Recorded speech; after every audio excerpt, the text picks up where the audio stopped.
my name's Kat Robb. I work here at Oxford House, and today I'm going to be talking about clever ways of using mobile phones in the classroom. You can look at any of the slides on my blog, englishandtech.com, and I hope you enjoy the ideas that I'm going to share with you. So, why use phones for learning? How many times a day do you look at your phone? How many times? I can't count them. You can't count them? What do you think? Maybe 50 to 100?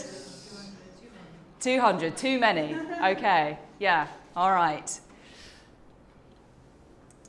Okay, so if we have a mobile phone, and I'm talking about something like this, how old do you think this phone is? 10 years. 10 years. Yeah, 10 years. Okay, so a mobile phone like this, these are basically the uses that we could probably give to a simple mobile phone. Okay. If we compare that with a smartphone, we can see I've given some uses and I've directed them towards teaching and learning. We can see how suddenly we've changed and shifted and expanded the uses. And that's the reason why I think that it's very important to try and incorporate mobile phones into teaching and learning. So I'd like you to discuss together if you use any of those in your daily life. Any or some of them or all of them. Just quickly for half a minute. Let's have a look. Do you use any of those functions? Discuss just quickly for half a minute. Here we have a short activity. So all of these slides you can get from my blog that you can see here. So if you want to take photos of any of the slides, that's fine. Otherwise, you can access my blog later, and the whole presentation is on there, so you can get all of the teaching details later. So for this activity, it's based around a back to the board activity, which I'm sure many of you know already. And here we brainstorm words to describe features and functions of phones. Okay, so this can be level dependent. So if you have beginners, then obviously the Lexis will be quite different from if you have advanced students, and you can gauge that yourselves. So you get all of the students to be interactive, to brainstorm on the board, then make sure that you have between 10 and 20, depending on the level of the learners. Make sure the learners understand all of the words, okay?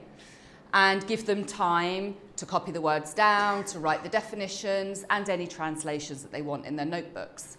And then you run the back to board activity. So you, depending on the group size, the class size, if we had a class this big, then we could divide into 2 groups or 3, have 1 student from each group looking away from the board, and one of the new Lexis words on the board, the other students in the group explain what the word is without saying the word, and the students sitting away, looking away from the board, have to guess the word, okay?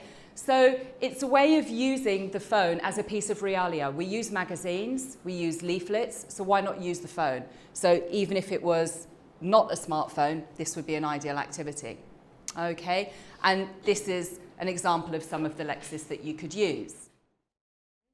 What we do is, for the debate, we divide the class into 3 groups. So we have the students who are very pro using their phones in class.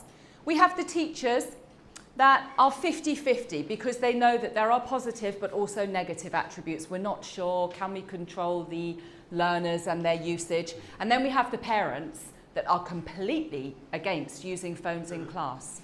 Students come to class to learn. Why would they need to use their mobile phone?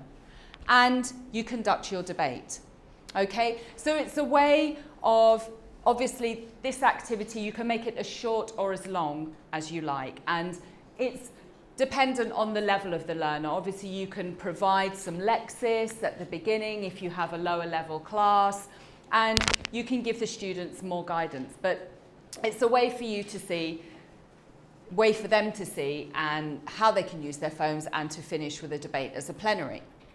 So moving on, video activities. With video, we can either make and create our own videos or watch videos. Do any of you use films in the classroom? Yeah, so we use films? Yeah, okay. So you're used to watching, when I say videos, we're used to watching either clips or YouTube clips.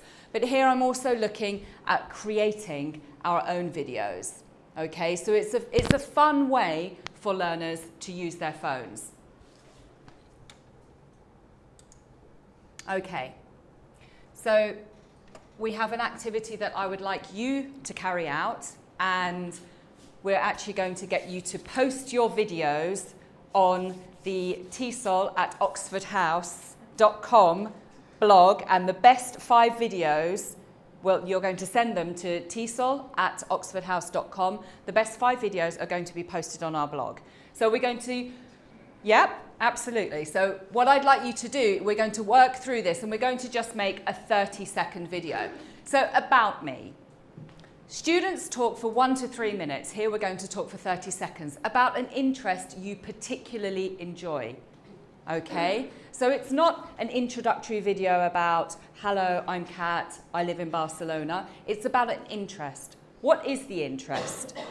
How did the interest come about? How much time do you spend doing it? Why do you enjoy it? And a demonstration if possible. Okay? So we're going to run this activity now, and you're going to make a 30-second video. Okay?